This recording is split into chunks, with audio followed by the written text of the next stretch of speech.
ما فی الوجود سر اللہ فی کل موجود نقطۃ دائرۃ الوجود صاحب لواء الحمد والمقام المحمود مولانا و مولا الثقلین جد الحسن والحسین بالقول اہل بیت طیبین الطاہرین المعصومین المظلومین ولعنت اللہ علی اعدائہم اجمعین من یومنا ھذا الی یوم الدین اما بعد قال حق سبحانہ وتعالی فی کلام الحکیم بسم اللہ الرحمن الرحیم فانتظروا انی معکم من المنتظرین صلوات سارے حضرات مل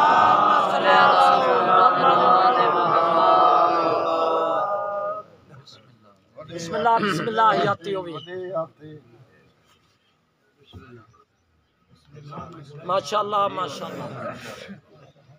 پھر بھی باواز بلند صلوات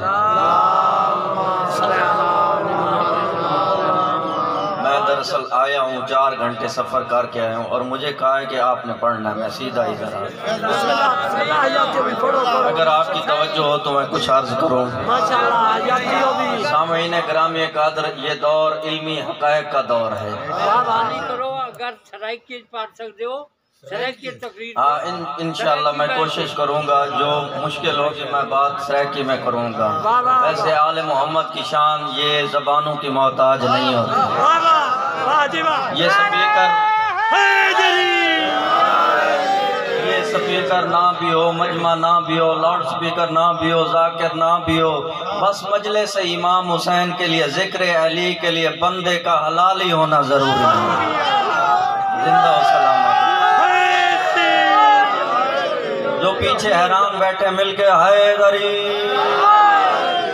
سامعین گرامی قدر جس دور میں ہم سانس لے رہے ہیں یہ زمانہ علمی حقائق کا دور ہے انٹرنیٹ اور سوشل میڈیا کا دور ہے اس دور میں آنکھیں بند کر کے اگر کوئی قرآن سے بھی دلیل دینا چاہے تو آنکھیں کھول کر زندگی اور حقائق کا مطالعہ کرنے والے کبھی اس دلیل کو اس لیے تسلیم نہیں کریں گے کہ جو قرآن تیری اپنی آنکھیں نہیں کھول سکا وہ ہمارے دل کے دروازے کیسے کھولے گا قرآن مجید سراپا برہان ہے مستقل حجت ہے میں آپ کے سامنے اس شہنشاہ کا ذکر کرنا چاہتا ہوں جس کی وجہ سے اس کی کائنات باقی ہے امام زمانہ کی پاک ذات وقت کی ضرورت بھی ہے اور حجت بھی ہے حجت کہتے اسے ہیں کہ جو ہر زمانے پر حاوی ہو یا آسان لفظوں میں یوں کہہ دوں چاہو تو گھنٹہ سنو چاہو تو 5 منٹ کا یہ فقرہ سن لو امام کہتے اسے ہیں کہ جس کے انتظار میں نبوت بھی رکی رہے اور قیامت بھی رکی رہے نبوت بھی اللہ کا امر ہے قیامت بھی اللہ کا امر ہے جو اللہ کے امر کو روکے رہے قرآن کی لغت میں اسے اولو الامر کہتے ہیں جو ہاتھ اٹھے ہیں میں انہیں سلام پیش کرتا ہوں امر اور اولو الامر میں زمین آسمان کا فرق ہے سورہ بنی اسرائیل کی 85ویں آیت میں ارشاد ہوا یسألونک عن الروح میرے حبیب پبلک آپ سے روح کے متعلق پوچھتی ہے قل الروح من امر ربی میرے حبیب ان کو جواب دے تو روح اللہ کا امر ہے ایک مرتبہ سارا مجمع کہہ دے روح کیا ہے اللہ کا امر ہے مسلمانوں کے 73 فرقوں کا اتفاق و اتحاد ہے روح اللہ کا امر ہے اس لیے روح نہیں مرتا جسم کو موت ہے روح نہیں مرتا یہ سارے مسلمانوں کا متفقہ فیصلہ ہے تو جب موت کو یہ موت ہے امر جب امر کو موت مس نہیں کر سکتی تو اولو الامر کے نزدیک کیسے آ سکتی ہے زندہ مولا آپ کو عزتیں عطا فرمائے یعنی جو ابھی بھی نہیں سمجھا میں انہیں سمجھا دیتا ہوں موت امر ہے اور امام زمانہ کی پاک ذات اولو الامر ہے یعنی جو بھی بندہ حرکت کرتا ہے سردار صاحب اس کے پیچھے ایک چھپا ہوا امر ہوتا ہے، یعنی جو اسے بتاتا ہے اب یہ کر اب وہ کر، یعنی جو بھی بندہ حرکت کرتا ہے اس کے پیچھے ایک کنیکشن ہوتا ہے، ایک حکم ہوتا ہے، ایک امر ہوتا ہے۔ اب کوئی بندہ آنکھوں سے دیکھتا ہے، مجمع کو دیکھتا ہے یا مجلس پڑھتا ہے، آنکھوں سے دیکھتا ہے، یہ اس کا کمال نہیں ہے، اس امر کا کمال ہے جو آنکھوں کے پیچھے ہے۔ اب کوئی اٹھتا ہے تو امر سے، کوئی بیٹھتا ہے تو امر سے، کوئی ہاتھ اٹھاتا ہے تو امر سے،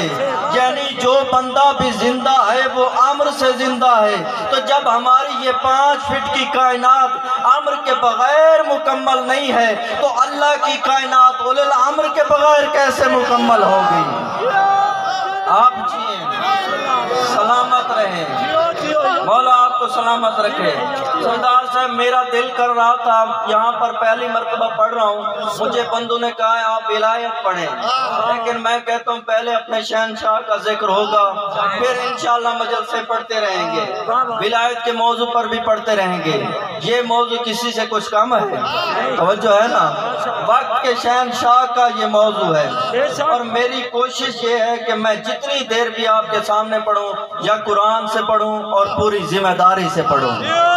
نہ سیاہ ستہ سے پڑھوں نہ کتب اربع سے پڑھوں۔ اگر اللہ کی سب سے بڑی حجت کی فضیلت بیان کرنی ہو تو کم از کم اللہ کی کتاب قرآن سے پڑھوں۔ اور سورہ ہود کی 86 آیت میں ارشاد ہوا بقیت اللہ خیر لکم ان کنتم مومنین، اللہ کا بقیہ امام زمانہ کی پاک ذات ہے۔ صحابیوں نے رسول سے پوچھا یا رسول اللہ تورات زبور انجیل قرآن اس کے بعد کوئی کتاب نہیں ہے، 1,24,000 انبیاء نے آنا تھا، آ گئے، آخری نبی آپ ہیں، یہ اللہ کا باقی کیا ہے؟ تو پاک پیغمبر نے فرمایا میرے صحابیوں یاد رکھو میرے 12ویں جانشین کے 500 ناموں میں سے ایک اسم پاک ہے بقیت اللہ، اور جب وہ ظہور فرمائیں گے خانہ کعبہ کی دیوار کے ساتھ کھڑے ہو کے اعلان فرمائیں گے ایھا الناس انا بقیت اللہ خیر لکم ان کنتم مومنین، او لوگوں میں اللہ کا بقیہ تو ہوں جو تمہارے لیے خیر بن کے آیا ہوں۔ اب جو خیر چاہتا ہے اسے امام زمانہ کی بات ماننی ہوگی، اور جو امام زمانہ وقت کے امام ہیں اور وقت کے ہادی بھی ہیں، مل کے حیدری۔ سامعین گرامی کل سورہ یونس کی 20ویں آیت میں ارشاد ہوا فانتظروا انی معکم من المنتظرین، تم انتظار کرو میں اللہ تمہارے ساتھ آنے والے کا انتظار کر رہا ہوں۔ اور سورہ بنی اسرائیل کی 71ویں آیت میں ارشاد ہوا یوم ندعو کل اناس بامام، قیامت کے دن ہر شخص کو اس کے امام کے پیچھے بلایا جائے گا، وہ امام کے پیچھے اٹھے گا۔ اگر امام نہ ہوگا تو تبدیلی والے سرکار کے پیچھے اٹھو گے۔ بات سمجھ آئے وہ میرے ساتھ بولے، بھئی مار اس کو پڑے گی جس کے امام کو مار پڑتی ہوگی، جہنم میں وہ جائے گا جس کا امام جہنمی ہوگا، کوڑے اس کو لگیں گے جس کے امام کو کوڑے لگتے ہوں گے۔ اور میں وہ آیت پڑھتا ہوں مومنین کے چہرے خوشی سے کھل اٹھیں گے۔ سورہ زمر کی 69ویں آیت میں ارشاد ہوا وَأَشْرَقَتِ الْأَرْضُ بِنُورِ رَبِّهَا، اس دن زمین اپنے رب کے نور سے چمک اٹھے گی۔ امام زمانہ کی پاک ذات آپ کو سلامت رکھے۔ آیت قرآن کی ہے اس دن زمین اپنے رب کے نور سے چمک اٹھے گی۔ کسی نے 5 امام سے پوچھا مولا کیا خدا کا جسم ہے جو زمین پر اتر آئے گا اور زمین چمک اٹھے گی؟ تو امام نے فرمایا خدا کے جسم کا عقیدہ تو یہودیوں کا ہے۔ اس نے کہا مولا پھر یہ آیت کیسے ہے، زمین کیسے چمکے گی؟ تو امام نے فرمایا اس آیت سے مراد ظہور کا دن ہے جب زمین مہدی کے نور سے چمک اٹھے گی۔ مولا آپ کو سلامت رکھے۔ اور سورہ بقرہ کی 124ویں آیت میں ارشاد ہوا قَالَ إِنِّي جَاعِلُكَ لِلنَّاسِ إِمَامًا، ہم لوگوں کا امام بناتے ہیں۔ جب تک لوگ باقی رہیں گے امام کا وجود باقی رہے گا۔ اور اسی سورہ بقرہ کی 30ویں آیت میں ارشاد ہوا انی جاعل فی الارض خلیفہ، میں زمین پر خلیفہ بنانا چاہتا ہوں۔ تو جب تک زمین باقی رہے گی خلیفے کا وجود باقی رہے گا۔ اور سورہ توبہ کی 33ویں آیت میں ارشاد ہوا هو الذی ارسل رسولہ بالہدی ودین الحق لیظہرہ علی الدین کلہ ولو کرہ المشرکون۔ پتہ کرو وقت کا ہادی کون ہے، پتہ کرو اولو الامر کون ہے، پتہ کرو صادقین میں سے کون ہے، پتہ کرو اللہ تک پہنچنے کے وسیلہ کون ہے، پتہ کرو ہدایت دینے والا کون ہے۔ اللہ نے سردار صاحب سب سے پہلے حضرت آدم کو خلق کیا۔